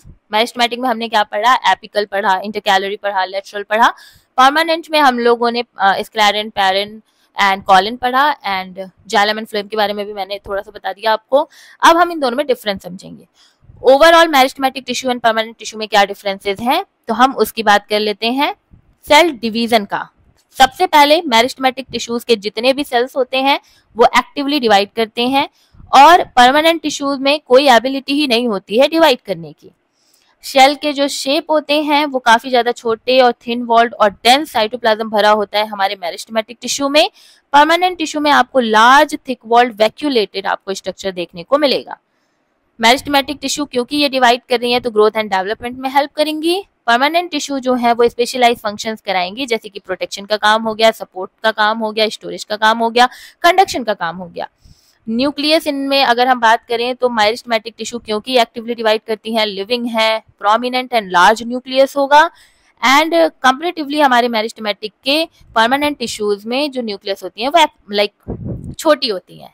ठीक है, वैक्यूल हमारे मेरिस्टेमेटिक टिश्यूज में बिल्कुल नहीं पाया जाता है, अगर पाया गया तो बहुत छोटू छोटू पाया जाएगा। यहाँ पर लार्ज वेल डेवलप्ड वैक्यूल्स आपको देखने को मिलते हैं। टाइप की बात करें तो एपिकल, इंटरकैलरी, लेटरल इनका टाइप है। यहाँ पर सिंपल में पैरेन्काइमा, कोलेनकाइमा, स्क्लेरेनकाइमा और कॉम्प्लेक्स में जाइलम एंड फ्लोएम। लोकेशन की बात करें तो रूट, शूट के टिप पे, कैम्बियम, इन सभी में आपको मेरिस्टेमेटिक टिश्यूज दिखाई देंगे। परमानेंट टिश्यू आपके वेरियस प्लांट पार्ट में डिस्ट्रीब्यूटेड दिखते हैं। साइटोप्लाज्मिक कंटेंट की बात करें तो साइटोप्लाज्म यहाँ पर डेंस होगा मेरिस्टेमेटिक में और यहाँ पर लेस होगा comparatively to our meristematic tissue. Okay, so take the screenshot. फिर ये हिंदी जिसको लिखना है, जिसको नोट्स बनाना है, वो भी स्क्रीनशॉट ले सकते हैं। Now primary meristem, organization of shoot and root apices. ठीक है, प्राइमरी मेरिस्टेम क्या होते हैं, we need to understand this. देखो प्राइमरी मेरिस्टेम ये बहुत बार आप लोगों से पूछा जाएगा, इनकी जो थ्योरीज हैं उनको समझना भी जरूरी है। First of all primary meristem, ओहो this is very irritating sometime, wait. Okay, so we need to understand what is primary meristem. Primary यानी बिल्कुल जो स्टार्टिंग का लेवल होगा ना उसे अपन प्राइमरी कहते हैं, है ना। चलो, प्राइमरी मेरिस्टेम एक स्पेशलाइज रीजन होता है प्लांट टिश्यूज का, जो कि प्राइमरी ग्रोथ यानी लेंथ वाइज ग्रोथ के लिए हमारे प्लांट में रिस्पॉन्सिबल होगा। Okay, they are group of undifferentiated cells capable of rapid cell division, allowing the plant to grow taller and longer. Primary growth आपको समझ में आ रही है कि प्राइमरी मेरिस्टेम्स जो होंगे वो हमारे ओवरऑल प्लांट को including the shoot system and the root system, ये क्या कर रहे हैं, हमारे प्लांट को लेंथ वाइज बढ़ा रहे हैं। ठीक है, लेंथ वाइज क्या हो रही है, प्लांट की ग्रोथ हो रही है because of the primary meristems. तो ये एक स्पेशलाइज रीजन पे ही पाए जाएंगे। जैसा मैंने आपको बताया कि एपिकल में, सूट के एपिकल में शैम हो गया और रूट के एपिकल में राम हो गया। तो ये दोनों जो है यहाँ पर शूट के एपिकल रीजन में प्राइमरी मेरिस्टेम पाया जाएगा, वो सूट एपिकल मेरिस्टेम कहलाएगा। और जो रूट के एपिसिस पे पाया जाएगा यानी रूट के एकदम टिप पे पाया जाएगा, उसे हम क्या कहेंगे, उसे हम कहेंगे रैम यानी root apical meristem. Getting my point. तो यहाँ पर शूट एंड रूट एपाइसिस के ऑर्गेनाइजेशन में जो मेरिस्टेम का ऑर्गेनाइजेशन है ना, रैम एंड सैम में, उसके लिए डिफरेंट टाइप ऑफ थ्योरीज दी गई है, उन्हें हमें पढ़ना है। ठीक, तो पहली थ्योरी जो है वो कौन सी थ्योरी है, पहले उससे पहले थोड़ा इंट्रोडक्शन पढ़ लो। सूट एंड रूट एपाइसिस जो होते हैं ये ऐसे रीजन है जहां पर एक्टिव सेल डिवीजन होता है और इन्हीं डिवीजन की वजह से लेंथ वाइज हमारे जो प्लांट है उनकी प्राइमरी ग्रोथ होती है। प्राइमरी ग्रोथ इसी से याद रखना कि लेंथ वाइज ग्रोथ हो रही है। ये एपाइसिस कंटेन करते हैं मेरिस्टेमेटिक टिश्यूज जो कंटिन्यूअसली डिवाइड कर रहे हैं, डिफरेंशिएट कर रहे हैं वेरियस प्लांट स्ट्रक्चर में। ये ऑर्गेनाइजेशन प्राइमरी मेरिस्टेम का शूट एंड रूट एपाइसिस में कुछ थ्योरीज, डिफरेंट थ्योरीज हैं, उनके द्वारा एक्सप्लेन की गई हैं। सबसे पहले शूट एपेक्स ऑर्गेनाइजेशन की अगर हम बात करें तो shoot apex is the terminal growing point of stem, है ना। ये हमने बना दी स्टेम, ठीक है, ये स्टेम बना दी। तो शूट एपाइसिस यहाँ है ना, तो शूट को ही तो बढ़ा रहा है, स्टेम को ही तो बढ़ा रहा है। तो यहाँ पर ये पाई जाने वाली है। रिस्पॉन्सिबल किसके लिए है, शूट सिस्टम पे। अच्छा, आपको इतना तो पता है ना, वेट, कुछ बच्चे मान लो जिनको थोड़ा बहुत नहीं पता है, मैं उनको एक बार क्लियर कर दूं। आप लोग को तो पता होगा, कुछ लोगों को। देखो, सॉइल के नीचे जब पाया जा रहा है जो पूरा का पूरा पार्ट ना, वो रूट कहलाता है और सॉइल के ऊपर वाला पार्ट पूरा का पूरा शूट कहलाता है। शूट में आपको सब कुछ देखने को मिलता है, स्टेम भी देख रहे हो, उसी में फ्लावर्स भी देख रहे हो, ब्रांचेस देख रहे हो, लीव्स देख रहे हो, सब कुछ मिला करके आप शूट बोलते हो और नीचे वाले पोर्शन को रूट बोलते हो। समझ में आया, शूट सिस्टम और रूट सिस्टम। तो जो शूट एपाइसिस पे जितने भी मेरिस्टेम्स पाए जाएंगे वो किसकी किसकी ग्रोथ कराएंगे, बहुत इजी है, लीफ, ब्रांचेस, फ्लावर्स, जो भी शूट पे पाया जाएगा उनकी ग्रोथ जो है, जो लेंथ वाइज ग्रोथ है, वो लाइक टर्मिनल ग्रोइंग पॉइंट्स जो हैं वो पाए जाएंगे। ठीक है, अच्छा, it consist of actively dividing meristem cells जो कि डिफरेंट लेयर्स में यहाँ पर आपको देखने को मिलेंगी। शूट एपेक्स जो होता है वो टिप होता है स्टेम का, कंटेन करता है मेरिस्टेमेटिक सेल, रिस्पॉन्सिबल है ग्रोथ के लिए। लेटरल ब्रांचेस हो गई, लीव्स हो गई, फ्लावर्स को डेवलप कर रहा है। ये shape, size, organization, tissues, differentiation, हर एक प्लांट किंगडम में डिफरेंस हो सकता है। टेरिडोफाइट में अलग हो सकता है, जिम्नोस्पर्म में मेरिस्टेम का मेरिस्टेमेटिक टिश्यू का साइज, शेप, ऑर्गेनाइजेशन ये सब अलग हो सकता है, एंजियोस्पर्म में अलग हो सकता है। ठीक है, तो इस चीज को आपको याद रखना है। नाउ द थ्योरीज जो कि ऑब्वियसली डिस्क्राइब करेंगी, पढ़ेंगे हम। आई एम वेरी एक्साइटेड उन थ्योरीज को पढ़ाने के लिए। अभी सूट एपेक्स की कैरेक्टरिस्टिक देखें तो सूट एपेक्स पे आपको एपिकल मेरिस्टेम देखने को मिलता है जो डिफरेंशिएट कर रहा है ना। डिफरेंशिएट करेगा तो ग्रोथ एंड डेवलपमेंट होगी। कहाँ कहाँ शूट एपेक्स में लोकेटेड हैं, तो यंगेस्ट लीफ प्रीमोडियम पे लोकेटेड होते हैं जो कंटिन्यूअसली ग्रो करते हैं और लीफ के प्रीमोडिया को यानी लीफ को भी डेवलपमेंट का काम जो हमारे सूट एपेक्स हैं वो कराते हैं। शूट एपेक्स जब मैं बोल रही हूँ तो एपिकल मेरिस्टेम समझना, ठीक है। ग्रोथ जो होती है वो डिटर्मिनेंट होती है कि आगे चल करके क्या बनेगा, क्या इन्फ्लोरेसेंस बनेगी, क्या फ्लावर बनेगा, क्या टेंड्रिल बनेगा या थॉर्न बनेगा। तो ग्रोथ ही डिसाइड करेगी कि आगे चल करके प्लांट में क्या बनने वाला है। ठीक है, सूट एपेक्स एक साइट है जहां पर आपको फ्लावर एम्ब्रियोजेनेसिस भी देखने को मिलती है, जहां पर आपको leaf, sepal, petal, stamen and ovary primordial भी देखने को मिलता है जो बाद में चल करके डेवलप हो जाती हैं interval, develop at interval called plastochron. अच्छा, ये लाइन का मतलब ये है कि फ्लावर एम्ब्रियोजेनेसिस भी आपको शूट एपेक्स पे ही देखने को मिलती है। फ्लावर एम्ब्रियोजेनेसिस में आप सेपल, पेटल, स्टैमेन और कार्पेल जिसको आप ओवरी कह रहे हो, इन सब के प्रीमोडियल, प्री देखो फिर से मैं बोल रही हूँ, टर्म जितने भी टर्म होते हैं उनको तोड़ो। प्रीमोडिया यानी कि मेरे भाषा में समझो, प्री यानी एकदम स्टार्टिंग का, प्रिमिटिव, और मॉडिया मैंने मॉडल से याद किया था कि बिल्कुल अभी प्रिमिटिव मॉडल में होंगे, एकदम छोटू छोटू होंगे, ठीक है। और वो छोटू छोटू जो हमारे प्री मॉडिया होंगे वो आगे चल करके सेपल में कन्वर्ट हो जाएंगे, कुछ कुछ जो है वो पेटल में कन्वर्ट हो जाएंगे, कुछ जो है वो स्टेमन में कन्वर्ट हो जाएंगे। ओके, फिर जो हमारे सूट एपेक्स होते हैं वो 4 सेल टाइप को कंसिस्ट करते हैं, stem cell, daughter stem cell, founder cell जो कि इनिशिएट करेगा ऑर्गन की डेवलपमेंट को, और ऑर्गेनाइजिंग सेंटर, ठीक है। तो ये हमारे कुछ कैरेक्टरिस्टिक थे शूट एपेक्स के। अब इस स्ट्रक्चर को समझिए, ये हमारा एक सूट का एपेक्स है, ठीक है। हमने ये शूट बनाया ऐसे, ठीक है, तो मैंने इतना काट लिया। अब कैसी कैसी ग्रोथ होगी इस सूट की वो मैं आपको बताने जा रही हूँ। सबसे पहले शूट एपेक्स पे आप यहाँ वाला जो रीजन है ना, ये जो देख रहे हो, दिस इज द लीफ, जो यंग यंग लीव्स हैं, छोटी छोटी लीव्स हैं, उनका बनना प्रीमोर्डिया यहाँ से स्टार्ट हो जाएगा। फिर आता है प्रोटोडर्म, ठीक है। फिर आता है शूट एपिकल मेरिस्टेम, यहाँ से शूट एपिकल मेरिस्टेम बीच में आपको दिखाई दे रहा है, सेंट्रल मदर सेल्स दिखाई दे रही हैं, ग्राउंड मेरिस्टेम आपको दिखाई दे रहा है, ये पूरा पोर्शन ग्राउंड मेरिस्टेम है। फिर आपको प्रोकैम्बियम दिखाई देगा। फिर यहाँ पर आपको नॉट्स दिखाई दे रहे हैं जो इंटर नॉट्स में आगे चल करके कन्वर्ट, मतलब बहुत सारे नॉट्स बनेंगे तो इंटर नॉट्स बनेंगे। फिर एक्सिलरी बर्ड का प्रीमोडियम दिखाई दे रहा है कि यहाँ से बर्ड निकलेगा। फिर यहाँ पर आपको बेस ऑफ सबस्टेंडिंग लीफ दिखाई दे रहा है, जो आगे चल करके ये बना है ना यंग लीफ का, आगे चल करके फिर ये बन जाएंगे। तो ये बेस है कि जो अब आगे चल करके जो लीव्स हैं वो बनने वाली है। और सेंटर में आपको पिथ दिखाई देगा, ठीक है। तो पिथ वगैरह तो मैंने आपको समझाया हुआ है। अब देखो, एपिकल मेरिस्टेम जो है वो राइज करता है 3 तरीके के प्राइमरी मेरिस्टेम। सबसे पहला प्रोटोडर्म, जैसे मैंने स्ट्रक्चर में बताया, तो ये आगे चल करके एपिडर्मिस बनाएगा।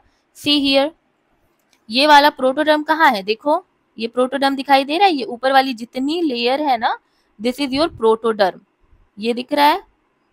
तो प्रोटोडर्म आगे चल करके ही क्या कहला जाएगी, पूरी की पूरी एपिडर्मिस कहलाएगी, क्योंकि यू ऑल नो कि सबसे आउटर लेयर हमारे प्लांट में हम एपिडर्मिस ही देखते हैं। तो एपिडर्मिस का प्रीमॉर्डियल कौन है, प्रोटोडर्म है ना।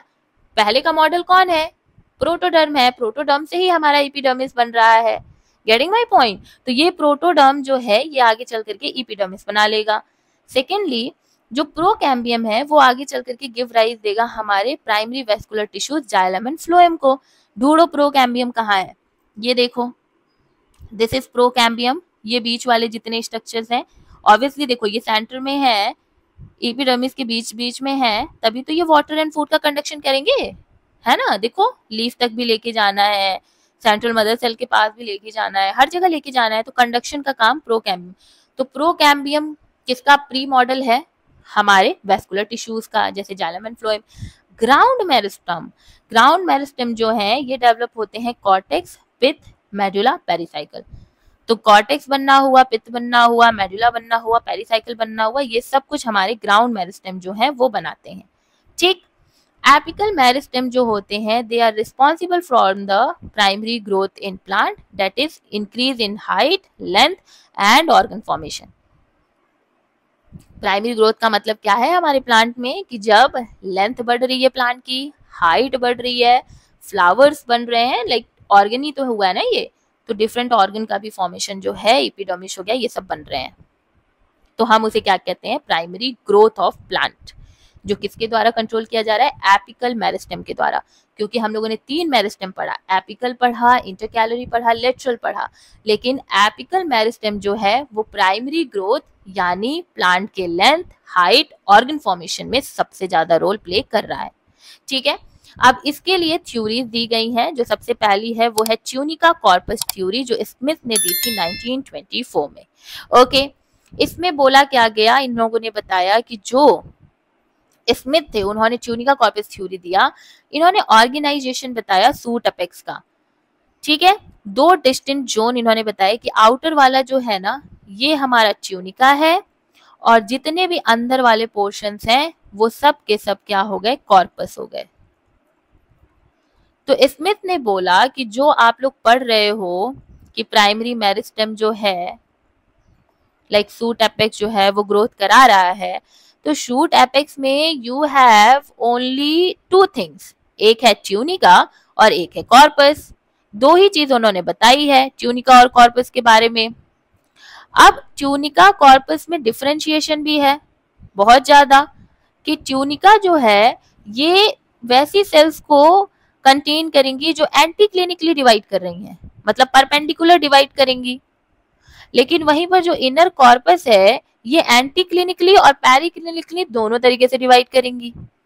ये जो सेल्स है ना ट्यूनिका की, ये सिर्फ परपेंडिकुलर ऐसे एंटी क्लिनिकली डिवाइड करेंगी, लेकिन आपकी जो अंदर कॉर्पस की लेयर है वो आपके जो है ना वो एंटी क्लिनिकली और पेरी क्लिनिकली दोनों तरीके से डिवाइड करेंगी।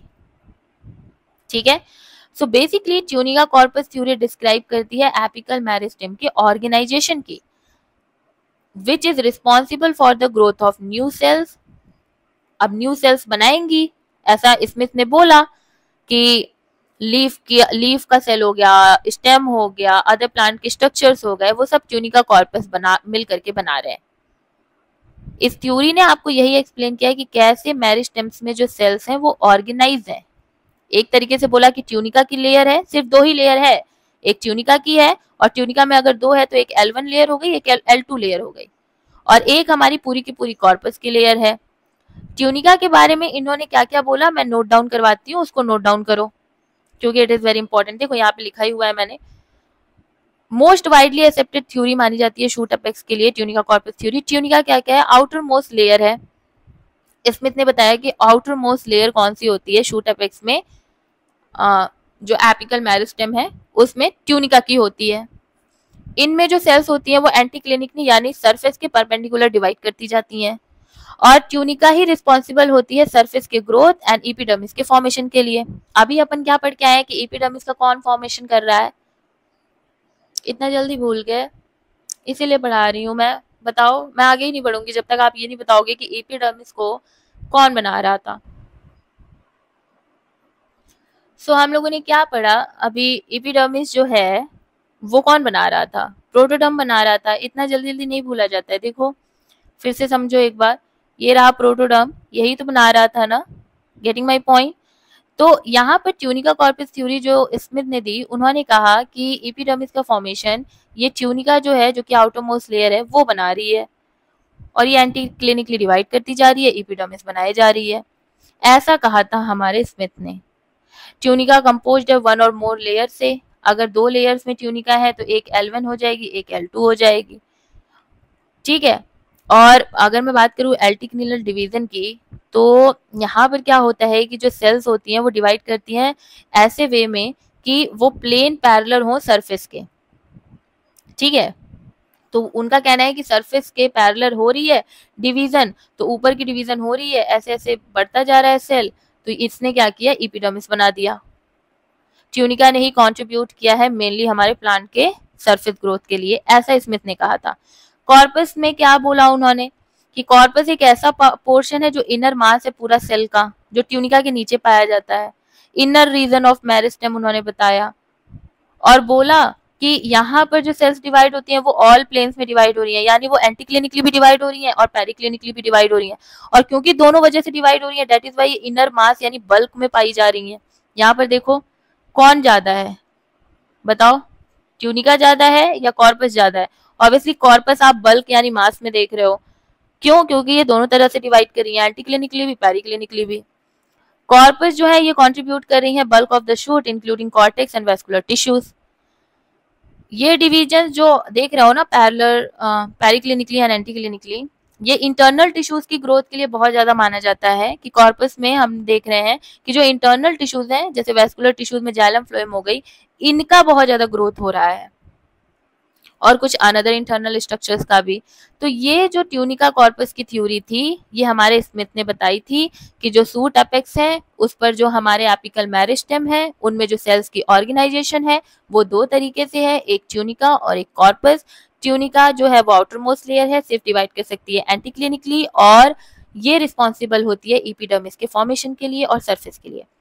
सेकेंड, उन्होंने बताया कि सेल्स जो हैं वो कॉर्पस के रूप में भी अरेंज हैं, जो कि बिल्कुल ट्यूनिका के नीचे हैं। इनर मास पूरा एक बल्क में उन्होंने बना रखा है। क्यों? क्योंकि दो तरीके से डिवीजन हो रहा है, anticlinically and periclinically. जितने टाइप का डिवीजन उतने ज्यादा सेल्स में डिवीजन होंगे और उतना ही ज्यादा नंबर में सेल बढ़ेगा। दैट इज वाई एक बल्क बन जा रहा है कॉर्पस का। तो बोला जाता है कि जो कॉर्पस है वो एक्चुअली में कॉर्टेक्स बना रहा है, वेस्कुलर टिश्यूज जैसे जाइलम एंड फ्लोएम का भी फॉर्मेशन यही कर रहा है। सिग्निफिकेंस क्या था ट्यूनिका कॉर्पस थ्योरी का? कि ये एक्सप्लेन करता है एपिडर्मिस के डिफरेंशिएशन का ट्यूनिका से। जैसे क्लियरली स्मिथ ने बोल दिया था कि ट्यूनिका ही जो है वो एपिडर्मिस को बना रहा है और कॉर्पस जो है वो अंदर के स्ट्रक्चर्स, वेस्कुलर टिश्यूज, कॉर्टेक्स, इन सब का फॉर्मेशन कर रहा है। तो बहुत ही अच्छे से बताया कि एपिडर्मिस भाई अलग है और इंटरनल स्ट्रक्चर्स अलग हैं। तो ये एक सिग्निफिकेंस था। और स्ट्रक्चरल ऑर्गेनाइजेशन रूट एपेक्स का समझने के लिए ट्यूनिका कॉर्पस थ्योरी जो था वो वाइडली एक्सेप्टेड था। ठीक है, take the screenshot. Then we have, wait a minute, then we have histogen theory. Histogen theory जो थे वो हैंस्टीन ने दिया था 1868 में। इस थ्योरी में क्या बोला गया, ये थ्योरी प्रपोज की गई जहां पर सूट एपेक्स में फिर से सेल के ऑर्गेनाइजेशन की बात की गई। तो हैंस्टीन जो थे उन्होंने कहा कि शूट पे जो प्राइमरी हमारे वो मेरिस्टेम जो है उनमें जो हमारा मेरिस्टेम के सेल्स की ऑर्गेनाइजेशन है वो तीन तरीके से डिवाइड की गई है, तीन जोन में डिवाइड की गई है। पहली जोन है डर्मेटोजेन, दूसरी जोन है पेरिब्लम और तीसरी जोन है प्लीरोम की। ठीक है, तो उन्होंने बोला कि जो पहली जो कि आउटर मोस्ट लेयर है वो है डर्मेटोजेन की। ये स्ट्रक्चर अभी हम लोग देख के आए ना कि लीफ का प्रीमोडियल, ये पीछे हमने देखा था प्रीमोडियम है ना, तो लीफ का फॉर्मेशन हो जाएगा। शूट एपेक्स का कैसे फॉर्मेशन होगा, शूट एपेक्स यानी इसका कैसे फॉर्मेशन होगा, तो समझना कि सबसे पहले एक जो ऊपर की लेयर है वो कहलाती है डर्मेटोजेन अकॉर्डिंग टू हैंस्टीन। कि सूट के एपेक्स पे अगर डिवीजन हो रहा है, ग्रोथ हो रही है, तो सबसे पहले डर्मेटोजेन जो है जो कि आउटर मोस्ट लेयर है वो फॉर्म करेगी एपिडर्मिस। एंड यहाँ डर्मेटोजेन की जितनी भी सेल्स होंगी वो एंटी क्लिनिकली यानी कि परपेंडिकुलर टू द सरफेस या फिर पैरेलल टू द सरफेस क्या होगा, डिवीजन आपको देखने को मिलेगा। सॉरी, पैरेलल तो पेरिक्लिनल हो जाएगा, एंटी क्लिनल आपका परपेंडिकुलर होता है। ठीक है, समझ में आया कि शूट एपेक्स हिस्टोजन। देखो हैंस्टीन ने क्या बोला कि शूट एपेक्स जो ऊपर बढ़ रहा है ना उसमें सबसे पहले डर्मेटोजेन जो है जो कि आउटर मोस्ट लेयर है वो एपिडर्मिस बनाएगी और यहाँ पर सेल्स एंटी क्लिनिकली डिवाइड करते जाएंगे। पैरिब्लम क्या होता है, एंटी क्लिनिकली समझ रहे हो?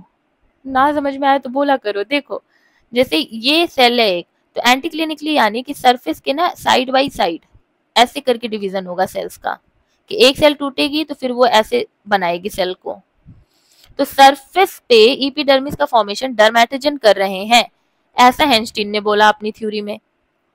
प्रेम्बल जो है वो उसके बाद वाली लेयर है, डर्मेटोजेन की जो नीचे वाली लेयर है वो हैंस्टीन ने कहा कि वो प्रेम्बल है। ठीक है, पेरिब्लम है, सॉरी प्रेम्बल कह रहे मैं, पेरिब्लम है।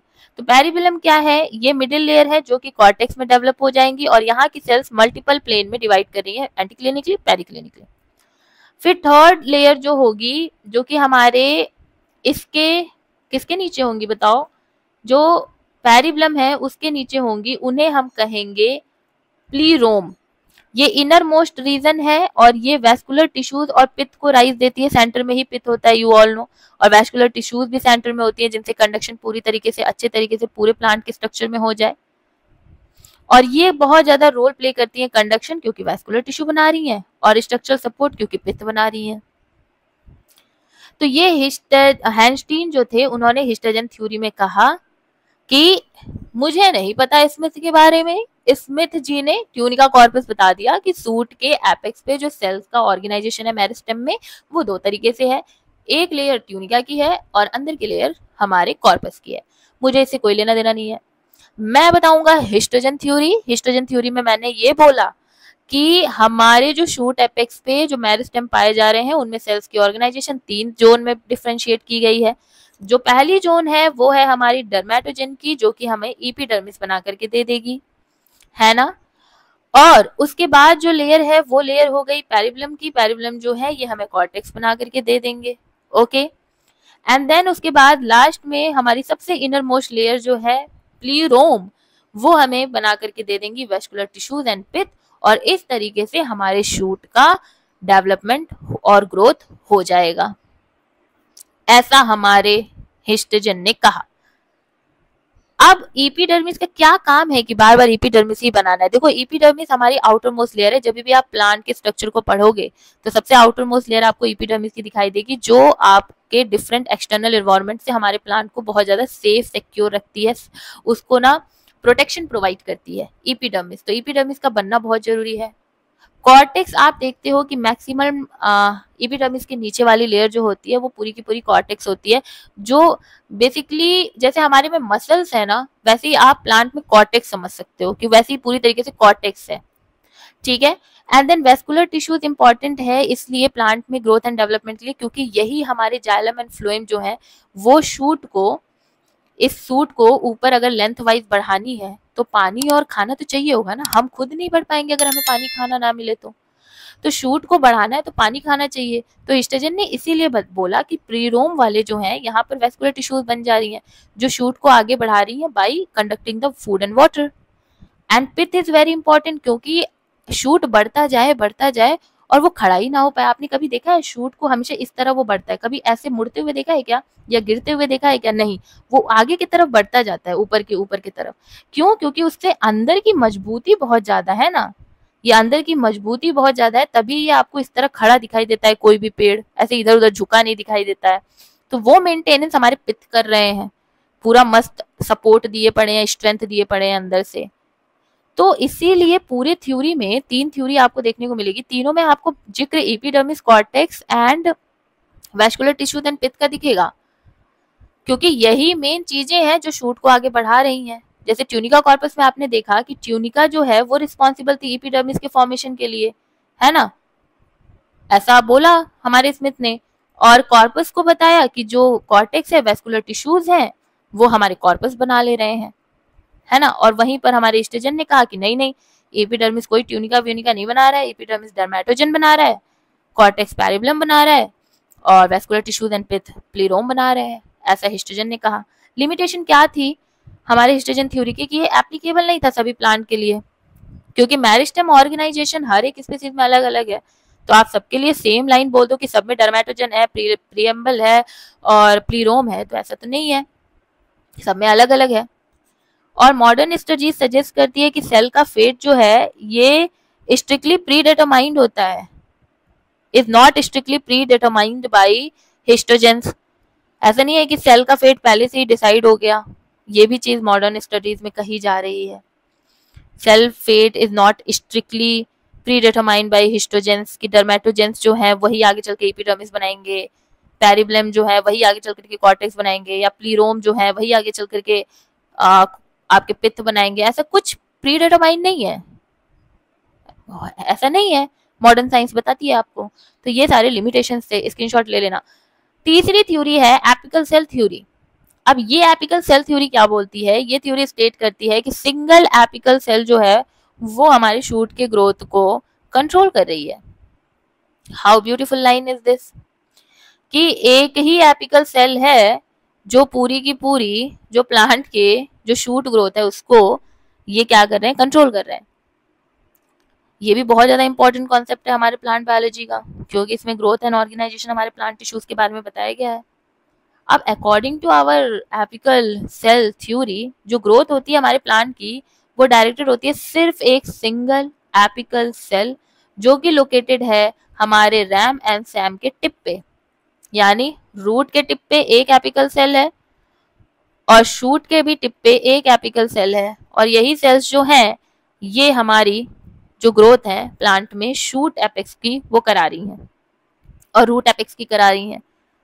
ये थ्योरी प्रपोज की गई थी हैंस गोएबल के द्वारा, याद रखिएगा। नेगेली ने भी इसको बताया था, ठीक है, नेगेली ही याद रखना भाई, हैंस गोएबल मत याद रखना, 19वीं सेंचुरी में उनका नाम देखा जाता है। अब यहाँ पर बोला ये जा रहा है कि सिंगल एपिकल सेल, ये लाइन बहुत समझना जरूरी है, सिंगल एपिकल सेल। इस सिंगल सेल से मतलब क्या है कि single cell at a very tip of the shoot and root meristem is responsible for generating all the cells that will form the plant tissue. Apical cell एकदम ये वाली, यही एक सिंगल सेल है, यही सिंगल सेल डिवाइड कर करके पूरा स्ट्रक्चर बना दे रही है। ये एपिकल सेल डिवाइड करती है दोनों साइड में, रूट को भी बढ़ाने में और शूट को भी बढ़ाने में। तो दोनों ही जगह ये थ्योरी आपको देखने को मिलेगी, एपिकल सेल थ्योरी, रैम में भी और सैम में भी, लाइक रूट वाले एपिस में भी और शूट वाले एपिस में भी। ठीक है, ईच सेल जो यहाँ पर डिवीजन होता है वो फॉर्मेशन करता है न्यू टिश्यू का। Mostly observed in lower plants like algae and bryophytes में आपको ये देखने को मिलता है। हायर प्लांट्स में multiple initials control growth, making this theory less applicable. अब यार एप्लीकेबल ही नहीं है, एक सेल कैसे आप चाह रहे हो कि एक ही सेल पूरा का पूरा प्लांट का ग्रोथ डेवलपमेंट करा दे? ना ना ना, it is not possible. That is why in higher plants आप देखते हो कि लेस एप्लीकेबल इस थ्योरी को माना जाता है। लेकिन हाँ, एल्गी एंड ब्रायोफाइट्स में हम लोगों ने हमेशा से पढ़ा है कि एक सेल से बहुत कुछ बन जाता है ना, तो इसीलिए बोला जाता है कि एल्गी एंड ब्रायोफाइट्स में रिपीटेड डिवीजन हो रहा है एपिकल सेल का, जिससे डॉटर सेल्स बन रही हैं एंड इवेंचुअली डिफरेंशिएट हो जाती हैं ये डॉटर सेल्स डिफरेंट टाइप की प्लांट टिश्यूज में, जैसे कि epidermis, cortex, vascular tissues. Meristem growth की बात करें तो apical cell is thought to control the direction of growth in plants by continuously generating new cells that will push the plant upward and downward, upward for the shoot and downward for the root. अगर shoot में देखेंगे तो growth किसकी तरफ directed है? Upward. Soil को अगर हम बीच में रख दें तो शूट अपवर्ड की तरफ जा रहा है और रूट डाउनवर्ड की तरफ आ रहा है, टुवर्ड्स द सॉइल, और ये अगेंस्ट द सॉइल जा रहा है, अवे द सॉइल। तो एक सेल जो सिंगल सेल वाली लाइन है ना, ये बड़ी गड़बड़ लाइन है, कि क्योंकि सिंगल सेल वाली चीज प्रिमिटिव प्लांट जैसे मॉसेस एंड फॉर्न्स में आप देख सकते हो, जिनके सिंपल ग्रोथ स्ट्रक्चर्स हैं, कुछ ज्यादा थायलॉइड आप देखते हो, इन लोग की प्लांट बॉडी थायलॉइड होती है, थैलस ऑर्गेनाइजेशन आपको देखने को मिलता है। वहां पे कहाँ डिफरेंशिएशन पता चल रहा है, कौन सा रूट है, कौन सा स्टेम है, कौन सी ब्रांचेस है, कौन से फ्लावर्स है, कौन से इन्फ्लोरेसेंस है, कहाँ देखने को मिलता है? तो वहां मान सकते हैं कि प्रिमिटिव प्लांट्स में जो एपिकल सेल एक सिंगल सेल है, उनमें बार बार डिवीजन और डॉटर सेल्स बने एंड फिर वो आगे के स्ट्रक्चर्स को फॉलो करें। ठीक है, लेकिन हायर प्लांट्स में it is not like acceptable, applicable ही नहीं है।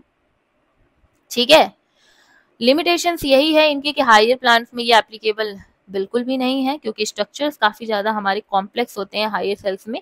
सबसे ज्यादा अगर हम बात करें हायर प्लांट्स में, अगर कोई थ्योरी सबसे ज्यादा एक्सेप्टेड है तो वो ट्यूनिका कॉर्पस की थ्योरी है, क्योंकि ट्यूनिका कॉर्पस में चीजों को बताया गया है, हिस्टोजेंस में पहले ही बोल दिया गया है, एक प्री डिटरमाइंड आपको चीजें फेट मतलब बता दी गई है कि जो डर्माटोजन है वो एपिडर्मिस बनाएगा, जो पेरिबलम है वो आपका कॉर्टेक्स बनाएगा, और जो लास्ट प्लूरम करके था वो आपका वैस्कुलर टिश्यूज एंड पिथ बनाएगा। तो हिस्टोजन ने ये चीज गलत की बता करके कि ये तीनों नाम होता है ना, एकदम स्पेसिफाइड कर दिया कि ये यही बनाएगा, ये यही बनाएगा, ये यही बनाएगा, और ऐसा कुछ हमारे स्मिथ ने नहीं कहा ट्यूनिका कॉर्पस थ्योरी में। ठीक है, उन्होंने नहीं बोला, उन्होंने कोई फेट वगैरह नहीं डिसाइड किया कि डर्माटोजन ही चल के आगे ये बनाएगा या पैरिबलम आगे चल के ये बनाएगा। दैट इज वाई जो हमारा हिस्टोजन हो गया या फिर हमारा इधर अभी एपिकल सेल थ्योरी हो गया, they are not applicable, these are the limitations actually, higher plants में नहीं। लेकिन हायर प्लांट्स में जो ट्यूनिका कॉर्पस थ्योरी है वो काफी ज्यादा वाइडली एक्सेप्टेड है। Okay, so this is all about your shoot apex organisation. Root apex organisation की हम बात करें तो ये भी रिस्पॉन्सिबल है हमारे elongation and differentiation of the root system. ये डिफर करता है शूट एपेक्स से, क्योंकि यहाँ पर रूट कैप की प्रीसेंस हो जाती है। अच्छा खासा जैसे शूट बढ़ रहा था वैसे रूट बढ़ रहा था, लेकिन जो सॉयल है वो काफी कठोर है, काफी ज्यादा कठोर है, उसमें पत्थर पड़े हैं, उसमें माइक्रो ऑर्गेनिजम्स पड़े हैं, तो रूट की ग्रोथ को बहुत ज्यादा अफेक्ट होता है। उतनी कठोर भरी जिंदगी जीना हमारे जड़ों के लिए काफी ज्यादा मुश्किल है, इसीलिए इन जड़ों को दिया गया एक रूट कैप कि तू कैप पहन भाई, और कैप पहन के तब तू सॉइल के अंदर पेनिट्रेट कर।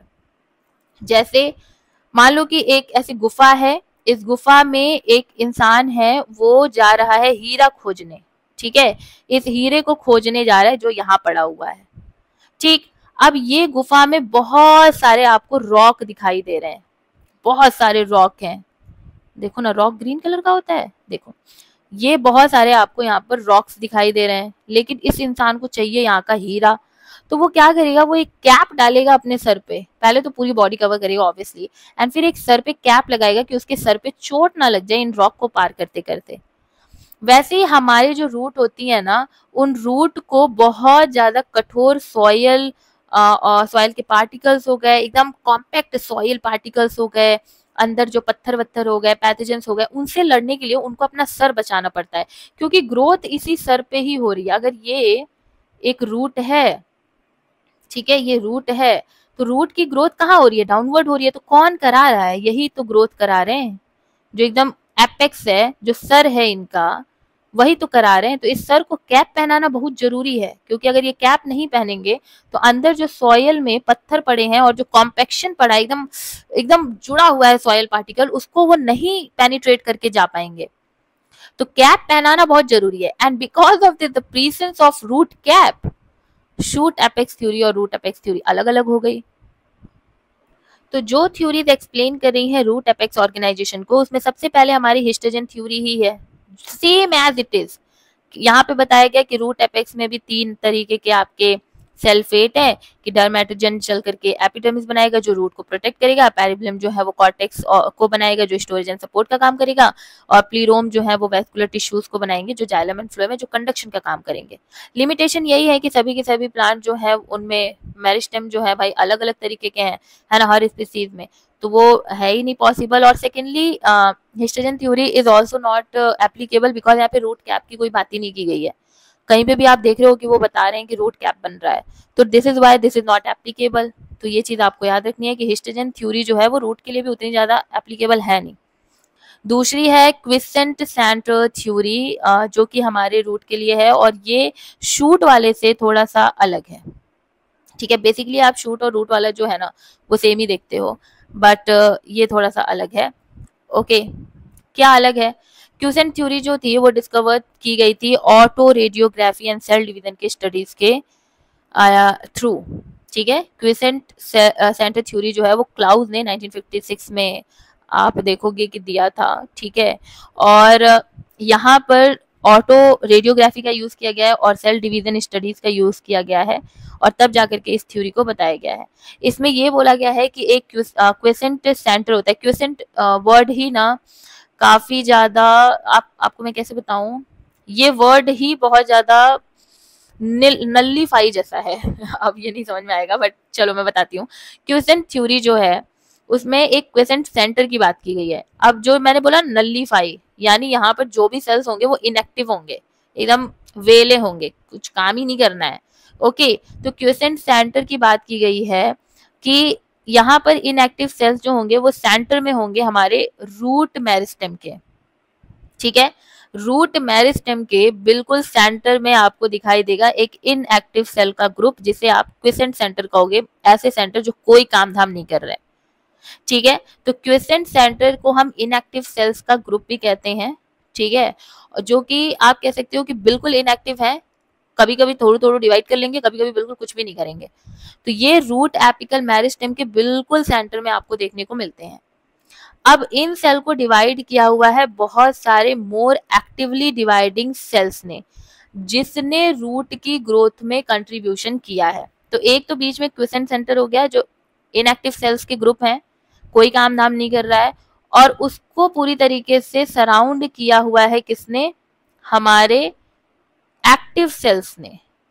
ठीक है, किसने, एक्टिव सेल्स ने, जो सेल डिवीजन करेंगे। तो क्विसेंट सेंटर का रोल क्या है भाई? मान लो क्लाउज ने बताया तो ठीक है ना, ये इनएक्टिव वाले पोर्शन का काम ही क्या है, जब ये वाले काम कर ही रहे हैं तो हम लोग इसकी बात क्यों कर रहे हैं क्विसेंट सेंटर की? तो the quiescent centre has a crucial role in regulating the division of surrounding cell. जितने मेरिस्टेम के सेल्स हैं वो लाइक कॉन्स्टेंटली डिवाइड करने लगे रूट की ग्रोथ को फैसिलिटेट कराने के लिए, जो क्विसेंट सेंटर है वो हेल्प करता है मेंटेन करने में हमारे मेरिस्टेम के ऑर्गेनाइजेशन एंड स्टेबिलिटी के लिए। ये प्रिवेंट करता है the unchecked proliferation of cells and regulate करता है ग्रोथ के पैटर्न को। तो ऐसा नहीं है कि ये इनएक्टिव सेल्स हैं तो इनकी बात किसी ने की ही नहीं और ये वेले हैं, बिल्कुल नहीं। ये क्या कर रहे हैं, ये क्विसेंट सेंटर्स मेंटेन कर रहे हैं मेरिस्टेम के ऑर्गेनाइजेशन एंड स्टेबिलिटी को। ये चेक कर रहे हैं कि इनके सराउंडिंग में जो सेल्स प्रोलीफरेट कर रहे हैं यानी डिवाइड कर रहे हैं, क्या वो सही से कर रहे हैं या नहीं, या उनके ग्रोथ की पैटर्न क्या जा रही है, इसका काम ये क्विसेंट सेंटर जो है वो करता है। क्विसेंट सेंटर को एक और चीज के लिए भी इंपॉर्टेंस माना जाता है कि ये मेंटेन करता है स्टेम सेल की पॉपुलेशन हमारे मेरिस्टेम में। जो सेल्स होती है क्विसेंट सेंटर की, ये स्लोअर डिवीजन रेट दिखाएंगी, इतनी स्लो कि लोग बोलते हैं कि ये कुछ कर ही नहीं रहा है। ये भले स्लोअर डिवीजन रेट है इनका, लेकिन ये प्रोवाइड करती हैं सिग्नल्स जो नाइवरिंग डिवाइडिंग सेल्स जिन्होंने इसको सराउंड करके रखा हुआ है, इसको ये सिग्नल प्रोवाइड करती हैं, कंट्रोल करती हैं इनके बिहेवियर्स को। समझ रहे हो? साथ ही साथ ये क्विसेंट सेंटर प्रोटेक्शन भी करता है डैमेज से। ये सारे मैं आपको क्विसेंट सेंटर की महत्वता बता रही हूँ क्योंकि हमें ये लग रहा है कि क्विसेंट सेंटर में जितने भी सेल्स है वो नॉन डिवाइडिंग है, तो ये क्या काम कर लेंगे, जो उनको सराउंड कर रहे हैं वो डिवाइडिंग सेल्स है, वो अपना सराउंड करें, रूट को बढ़ाएं। But what is the role of quiescent centre? तो फर्स्ट रोल इज कि these regulate the cell division of surrounding cells. जितनी भी सराउंडिंग सेल्स हैं उनके सेल डिवीजन को रेगुलेट कर रही हैं। दूसरा कि रूट मेरिस्टेम को मेंटेनेंस प्रोवाइड कर रही हैं। थर्ड ये कि ये प्रोटेक्शन का भी काम करती हैं डैमेज से।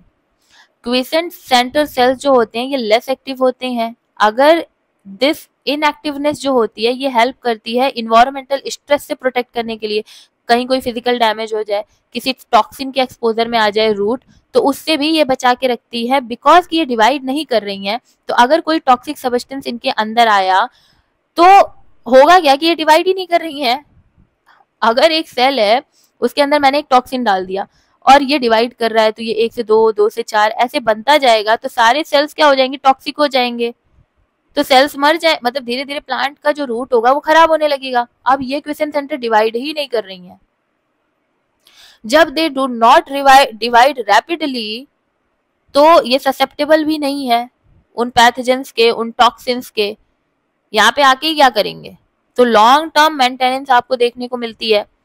सेकेंडली ये quiescent centre signalling and coordination का भी काम करता है। रिसेंट स्टडीज में ये बताया गया कि क्विसेंट सेंटर प्रोड्यूस करते हैं कि स्पेसिफिक सिग्नलिंग मॉलिक्यूल्स जो रेगुलेट करता है cell cycle of the surrounding sales.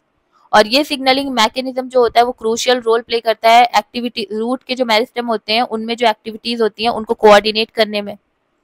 तो this is very much important. Quiescent centre जो है वो प्रिजर्व करते हैं मेरिस्टेम की इंटीग्रिटी को, ठीक है। एंड रेगुलरली लाइक अगर मैं बताऊं, it is very essentially act as a regulatory hub for the root growth process. Literally एक हब है। It also plays a role in the formation of different root tissues, ensuring that cell differentiation and organization occurs properly। तो भले ही quiescent centre इन summary अगर मैं बताऊं कि भले ही ये इनएक्टिव हैं या बहुत ज्यादा स्लो डिवाइडिंग सेल्स हैं, लेकिन ये रोल बहुत ज्यादा प्ले कर रही हैं, ठीक है। अब फंक्शंस की अगर हम बात करें तो obviously reserve of meristematic cell play the important role in root regeneration and differentiation, protect करते हैं genetic mutation due to reduce cell division, quiescent centre वाला है ना। इंपॉर्टेंस क्या है, एक्सप्लेन करता है कि कैसे रूट मेरिस्टेम एक्टिवली रेगुलेट हो रही है, जितना कुछ मैंने अभी क्विसेंट सेंटर के बारे में आपको बताया। और ये भी बताती है कि स्ट्रेस या इंजरी के टाइम पे हमारे प्लांट्स कैसे रिस्पॉन्ड कर रहे हैं, ये भी आपको इस थ्योरी के द्वारा पता चलता है, ठीक। उसके बाद वी हैव ओके, देखो शांत लिखा हुआ है, वही मैं कह रही थी मैं कैसे आपको क्विसेंट का मतलब बताऊं, क्योंकि मेरे दिमाग में था बट मैं बोल नहीं पा रही थी। क्विसेंट यानी होता है शांत, एकदम वेली, nothing, we are not doing anything, we are in a quiescent state, कुछ नहीं कर रहे हैं अपन, बैठे हुए हैं सिर्फ शांति से। तो वही आप याद रखना कि क्विसेंट मतलब होता है शांत। ये सेल्स एक्टिव ही नहीं, कुछ काम ही नहीं कर रही हैं, थोड़ी थोड़ी कभी डिवाइड कर ले रही है, नहीं तो कोई मतलब ही नहीं है, बट रोल बहुत ज्यादा है, ओके। फिर we have root cap and columella cells. Root cap जो होता है वो प्रोटेक्टिव स्ट्रक्चर्स होते हैं जो कि रूट टिप को कवर करते हैं। Columella sales inside root cap होते हैं जो कि स्टैटोलिथ कंटेन करते हैं, और ये स्टैटोलिथ ग्रेविटी में हेल्प करती है, ग्रेविटी परसेप्शन। आपको पता होगा कि जो रूट है वो ग्रेविटी की तरफ जा रही होती है ना, वो ग्रेविटी के अगेंस्ट नहीं जा रही होती है, वो ग्रेविटी के साथ जा रही होती है। तो ग्रेविट्रोपिज्म के लिए स्टैथोलिथ जो है वो कॉलुमेला सेल्स जो कि रूट कैप के अंदर होती हैं वो ही रिस्पॉन्सिबल होती हैं वो अंदर जाने के लिए। रूट कैप जो है वो सिक्रीट करता है म्यूसिलेज और वो सॉयल को पेनिट्रेट करने में काफी ज्यादा जो म्यूसिलेज है वो हेल्प करता है। ठीक है, so this is all about the today's video and yeah I have another differentiation. okay, ठीक है, इसको भी देख लेते हैं कि जो हमने रैम एंड शैम पढ़ा उसमें क्या डिफरेंशिएटेड है। तो shoot apex and root apex में क्या डिफरेंसेस हैं। प्रोटेक्टिव स्ट्रक्चर देखो, लीफ प्रीमोडियल जो है वो हमारे एपेक्स को क्या कर रही थी, प्रोटेक्ट करके रख रही थी। Let me show you the diagram here. Okay, यहाँ पे आप देख रहे हो कि जो हमारा शूट एपेक्स है, ये रहा हमारा शूट एपेक्स। यहाँ से शूट जो है वो आगे की तरफ बढ़ेगा, तो इसको प्रोटेक्ट करने का काम कौन कर रहा है, ये जो रूट है ना, जो यंग लीफ है, सॉरी रूट मैं बोल रही थी, ये जो यंग लीफ है वो इनको क्या कर रही हैं, प्रोटेक्ट करके रख रही हैं। तो यही चीज बोलना था। फिर वी हैव रूट एपेक्स को कौन प्रोटेक्शन प्रोवाइड करता है, तो रूट कैप। फिर ग्रोथ पैटर्न की बात करें तो शूट एपेक्स प्रोड्यूस करते हैं leaves and branches, root apex जो हैं वो रूट और रूट हेयर्स को ग्रोथ कराते हैं। थ्योरीज अप्लाइड की बात करें तो tunica corpus, histogen, apical cell theories आपको देखने को मिलेगी। यहाँ पर histogen quiescent theory, quiescent centre जो थ्योरी है वो देखने को मिलेगी।